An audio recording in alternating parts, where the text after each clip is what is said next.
everybody. How are you? Hope you had a nice weekend. Everyone good? How are you doing? I'm good. I guess we're doing 60 minutes tonight, but I'm not sure we're going to be in the plane. We may be midstream. We'll see. But I think they did a good job. We'll let you know. We'll see how they cut it. So, do you have any questions? On Nigeria, just wanted to ask you, do you envisage US boots on the ground? Could be. I mean, a lot of things I envisage, a lot of things. They're killing record numbers of Christians in Nigeria. And they have other countries very bad also. You know that part of the world, very bad. They're killing the Christians and killing them in very large numbers. We're not going to allow that to happen. Mr. President, what's going on with Russian assets, would you say? Are you going to use those as a negotiating tool? What's Europe saying on the frozen Russian assets? So what are you planning to do? Is this a totally different question than Nigeria? Yes, so, right? Different. That was quite a turn. I'm not doing that. What happens is, I guess Europe and Russia are having discussions. I'm not involved in those discussions. Will your administration provide Ukraine long-range Tomahawk missiles? Is that something that you're not considering that? No, not really. Mr. President, on Friday, If it happened, I could change, but at this moment, I'm not. what would be the final straw for you that proves that Putin is really not ready to end this war? What? What would be the final straw for you that proves that Putin is really not ready to end this war? There's no final straw. Sometimes you have to let it fight out. They're fighting it out. It's been a tough war for Putin. He's lost a lot of soldiers, maybe 1 million. That's a lot of soldiers. And it's been tough for Ukraine. It's been tough for both. Sometimes you have to let it, just get bought out. I've settled 8 wars. I thought that one would be easier than some of the ones we settled. And by the way, we got 3 hostages back. The hostages were so sad. We're talking about dead bodies,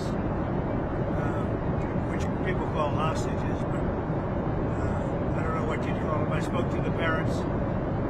We got Nutra, from New York and from the United States, and I spoke to his parents, and they're thrilled in one sense, but in another sense, obviously, it's not too great. But we're very happy to have done it. We got 3 bodies back today that they found, and we're looking for the remainder of the bodies. Are you going to go to the Supreme Court on Wednesday? What? Are you going to go to the Supreme Court for the tariffs? I think it's the most important decision, one of the most important decisions in the history of our country. Because without tariffs, without our being able to use tariffs freely, openly, and in every way, we would suffer tremendously from a national security standpoint. The national security of our country is at stake. I think it's one of the biggest decisions in the history of the Supreme Court. Other countries use tariffs against us. If we weren't able to openly and freely use tariffs against them, I'll give you an example. China. That was going to be a disaster for the world, and I was able to settle it very quickly, very easily, because I was able to use tariffs. It's total national security. And economic health is also part of national security, by the way. But without tariffs, our country would be in great jeopardy. So will you attend the oral arguments at No, I don't think so, because I don't want to call a lot of attention to me. It's not about me, it's about our country. I'll be going to Miami. I'm going to make a speech in front of a large group of people in Miami, and said I wanted to go so badly. I just don't want to do anything to deflect the importance of that decision. If we don't have tariffs, we don't have national security. And the rest of the world would laugh at us because they've used tariffs against us for years and took advantage of us. And you see what's happened. We've become wealthy. Our stock market hit a record high on Friday. A record high. It's hit 48 record highs during my term.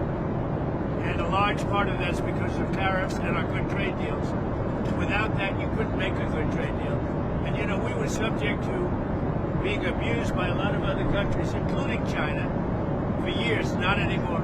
Tariffs have brought us tremendous national security. Venezuela there a deadline for Venezuela to act against these alleged drug gangs?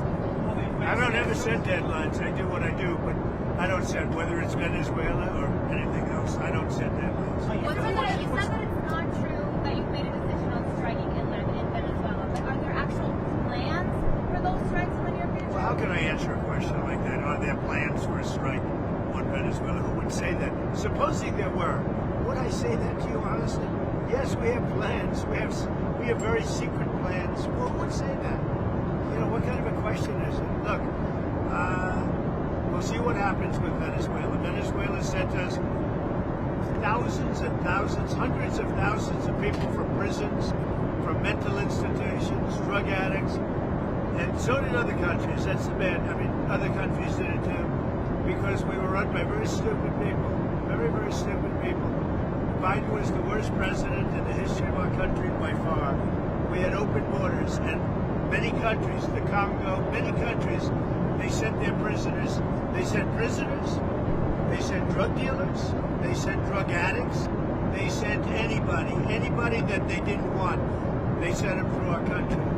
And Venezuela was one of the worst abusers. So Democrats say that the way that this shutdown ends is if you directly engage in negotiating a deal on extending these ACA subsidies. Is that well, all they have to do is open up the country. You know, we voted 14 times to open the country. We have voted 14 times to open the country, and they vote to keep it closed. All they have to do is vote to open the country, and we only need 5 Democrats. They have a lot of Democrats. We only need 5. But the Republicans have voted 14 times to open the country. You directed your lawyers on Snap. You directed your lawyers on Snap benefits. You put out that True Social post on Friday, directing your lawyers to look into whether or not you can move around funds. What did they get back to you to find out if you can pay? It's a much easier situation than that. If they vote to open the country and it's opened up immediately, we don't even have to think about that. Mr. President, I wanted to ask about Prince Andrew in the UK has had his royal titles stripped away because of the Epstein scandal. I know you're close to the royal family there. Do you have any thoughts on I feel very badly. I mean, it's a terrible thing that's happened to the family. That's been a tragic situation. And it's too bad. I mean, I feel badly for the family. Are you still planning to meet with Jensen Huang? Have you spoken with him after your talk? Jensen Huang of NVIDIA, the CEO of NVIDIA? Yeah, I've spoken to him. What about it? So are you planning to meet with him? You said when you I were... mean, look, he's one of the great geniuses of our time. His chips are 10 years ahead of anybody else's. And, you know, I meet with him all the time. It's a great American company. It's now the biggest company in the world. So what would you like to know? I mean, NVIDIA is really just a brilliant company.